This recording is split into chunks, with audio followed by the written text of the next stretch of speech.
शेटकुडे येथील मन्याड नदीच्या पुलावरून मोटारसायकल गेली वाहून।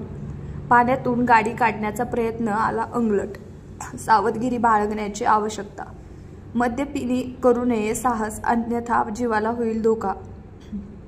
अहमदपूर तालुक्यातील शेटकुडे येथील मन्याड नदीच्या पुलावरून पाणी वाहत असताना त्या पाण्यातून तिघांनी मोटारसायकल ढकलून पलीकडे जाण्याच्या प्रयत्नात मोटारसायकल पाण्यात वाहून गेल्याची घटना आज सायंकाळी घडली आहे।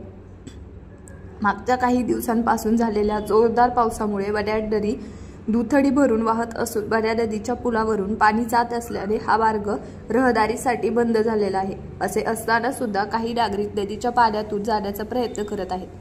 त्यातूनच काल वाहून जाऊन एका इसमाचा मृत्यू झाल्याची घटना ताजी असताना आज पुन्हा तिघांनी एक मोटारसायकल या पाण्यातून पलीकडे काढण्याच्या प्रयत्नात मोटारसायकल वाहून गेले आहे। यातील नागरिक सुद्धा थोडक्यात बाल बचावले आहेत। काही वेळेस हे नागरिक मदधुंद अवस्थेत असल्याने त्यांचे साहस त्यांच्या अंगलट येऊ शकते, म्हणून सामान्य नागरिकांनी इथून जाताना पाणी पुलावरून जात असल्याचं जाण्याचा प्रयत्न करू नये असे आवाहन DDM न्यूज चॅनलच्या वतीने आम्ही सर्व जनतेला करीत आहोत। काळजी घ्यावी।